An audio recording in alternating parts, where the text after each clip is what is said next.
Lancement du programme intégré Maïs Pima ce jeudi 17 avril 2025 à Nampré-Sédougou, une initiative de la Société Mali Protection des Cultures MPC pour soutenir les producteurs. Les détails à suivre en début d'édition. Supervision du plan de campagne agricole, le ministre Youbaba en visite dans la région de Bougouni.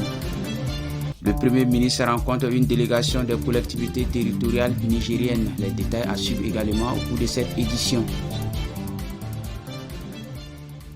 C'était là les titres. Bonjour, bonsoir mesdames et messieurs, selon l'endroit où vous êtes, content pour moi de vous retrouver. Nous sommes mardi 22 avril 2025.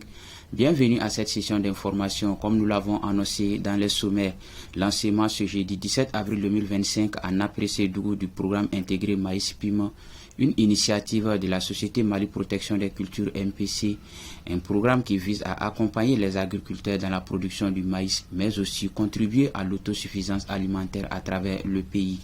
La cérémonie a vu la participation des autorités locales et plusieurs acteurs du monde agricole. Suivons le reportage pour plus de précision. Après Koumasso, la Société Mali Protection des Cultures MPC poursuit son engagement aux côtés des communautés rurales avec le lancement officiel du programme intégré Maïs pour la campagne agricole 2025 à Nampré-Sédougou dans la région de Sikasso. Ce programme vise à encourager la production du maïs tout en contribuant à la promotion de l'autosuffisance alimentaire. C'est un programme, comme son nom l'indique, c'est intégré. L'idée, c'est d'associer non seulement la production, mais également toute la chaîne de valeur qui va des fournisseurs d'intrants comme nous, de solutions agricoles comme nous. Il y a l'assurance, il y a également l'aspect financier, les institutions financières. Et donc, l'idée pour nous, c'est d'accompagner la chaîne de valeur maïs à rentabiliser les investissements au champ. Nous demandons aux producteurs de faire des efforts, de s'inscrire dans ces initiatives-là parce que c'est vraiment salutaire. La production agricole sans financement n'a pas d'avenir. À travers un accompagnement technique, la fourniture d'intrants agricoles, des formations, MPC attend renforcer la capacité des producteurs afin d'accroître le rendement des cultures. Les autorités locales ont salué cette initiative qui s'inscrit dans la droite ligne des efforts du gouvernement en matière de sécurité alimentaire. Les producteurs ainsi que les acteurs du secteur présents à la cérémonie ont également exprimé leur satisfaction et leur espoir de voir la production de maïs s'améliorer grâce à ce programme. La souveraineté alimentaire, c'est encore un nécessaire qui est très très important. Parce que toujours on parle de sécurité alimentaire, mais il faut aller à la souveraineté. Et ce programme qui permet aujourd'hui qu'on peut avoir 8 tonnes à l'hectare, vous avez vu aujourd'hui le premier qui a gagné, il a eu 8 tonnes à l'hectare. Le Mali, on a à peu près 1 400 000 hectares de superficie sur le maïs. Imagine-toi tous les producteurs qui arrivent à faire 6 tonnes à l'hectare minimum, ça représente combien? Là, on peut aller plus de 10 millions de tonnes au maïs. Là, c'est très important. Le lancement de la campagne 2025 à Nampré-Sédougou marque une étape importante dans la mise en œuvre du programme intégré maïs qui prévoit de s'étendre dans d'autres localités dans les mois à venir selon les responsables de la société. Au cours de la cérémonie, le meilleur agent de terrain, le meilleur producteur ainsi que la meilleure coopérative de la campagne 2024 ont été récompensés. L'événement a également été marqué par la prestation de l'artiste Neba Solo, une manière de valoriser et d'encourager les producteurs à travers l'art.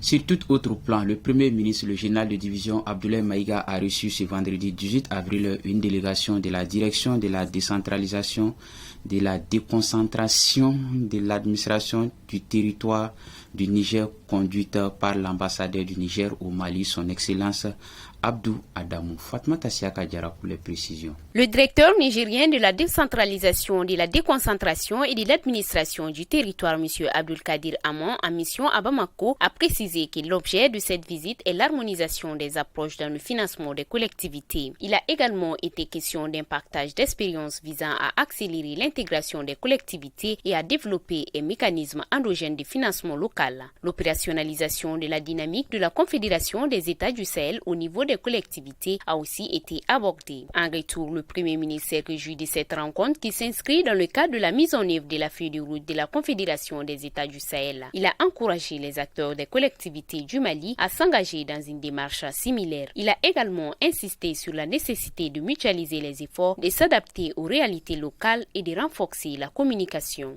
Nous partons dans la région de Bani Mounouché. Le ministre de l'élevage et de la pêche, M. Youbaba, accompagné d'une forte délégation, s'est rendu ce samedi 19 avril 2025 dans la région de Bougouni. L'objectif était de suivre les recommandations issues du 14e session du Conseil supérieur de l'agriculture et aussi échanger avec les autorités coutumières et administratives sur l'arrivée des transhumants maliens suite à la décision des autorités guinéennes qui interdit la transhumance sur leur territoire.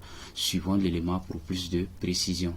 Pour faire face à cette décision, le ministre de l'élevage et de la pêche appelle à un élan de solidarité à l'endroit des nôtres dont la sortie est fixée pour le 2 mai. Devant les notables, il a expliqué les mesures d'accompagnement que son département est en train de prendre pour atténuer les effets néfastes. En réponse, les représentants des légitimités coutumières se disent prêts à accueillir les transhumants et à jouer leur rôle pour éviter tout malentendu. Après le vestibule, le ministre Youbaba et sa délégation se sont dirigés dans les communes de Zantchebougou, situées à 40 km de Bougouni. Sur place, le ministre Youbaba a constaté la réalisation des points d'eau qui permettront d'accueillir les troupeaux, les éleveurs transhumants de retour de la Guinée. Le ministre Youbaba et sa délégation ont également rendu visite aux exploitations d'élevage et piscicole avant d'échanger avec les cadres des services techniques de son département et le gouverneur de la région de Bougouni.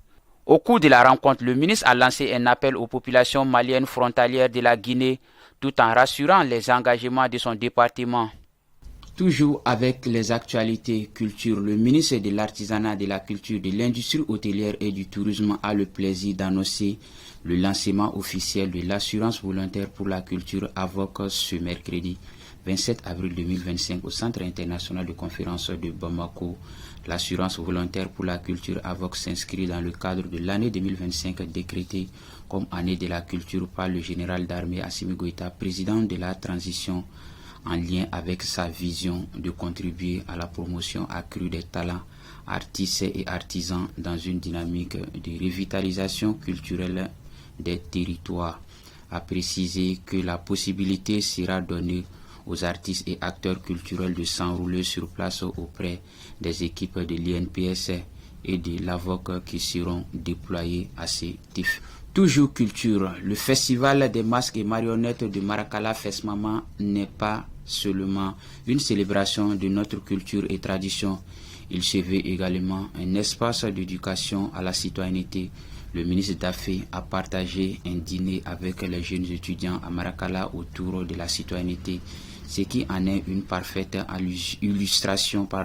Il s'agit de l'une des innovations introduites dans cette nouvelle dynamique du festival sous la direction du complexe culturel Boulomba d'Aloum Franjaï. Fatmata Siaka Diarra pour les précisions. Le ministre de l'Artisanat, de la Culture, de l'Industrie hôtelière et du Tourisme, M. Mamou Daffé, a partagé un dîner avec une centaine de jeunes étudiants sur leur site de camping. Il était accompagné des autorités politiques, administratives et coutumières de Markala, ainsi que de l'artiste peintre de renommée M. Abdoulaye Kounaté, parrain du mois d'avril de l'année de la culture au Mali. L'objectif de cette rencontre avec les jeunes étudiants venus de Bamako était de créer un espace d'échange, de dialogue, mais aussi et surtout d'éducation aux valeurs de la citoyenneté, tout en établissant un lien direct entre les autorités du pays et les leaders de demain. Dans son allocution, le ministre Daffé a mis l'accent sur la culture comme levier de transformation pour le Mali croix, ainsi que sur le rôle de la jeunesse dans la préservation et la valorisation de notre patrimoine culturel, conformément à la vision du général d'armée Assimi Goïta, président de la transition, qui a dédié l'année 2025 à la culture. La gastronomie malienne n'était pas en reste à cette occasion. Elle a également été magnifiée lors de cette rencontre dont l'essentiel du repas partagé était composé des plats traditionnels maliens, plongeant ainsi les jeunes étudiants dans les saveurs de notre patrimoine culinaire. Le Fesmama, selon le ministre Daffé, est un festival qui contribue à la promotion du patrimoine culturel malien, mais aussi un événement d'éducation et de transmission de nos valeurs traditionnelles à la jeunesse. Une occasion parfaite, selon lui, pour inculquer les valeurs culturelles et citoyennes aux jeunes.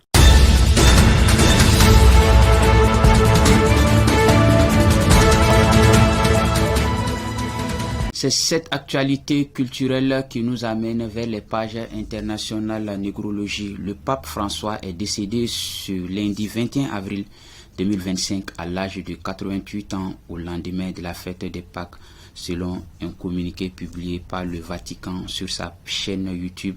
Le cardinal Kevin Ferrelanda a annoncé le décès de l'évêque de Rome, le pape François. Nos sincères condoléances. C'est ce qui met fin à cette session d'information. Content pour moi de l'avoir présenté. Bonne suite de programme sur Kene TV. Qu'Allah bénisse le Mali.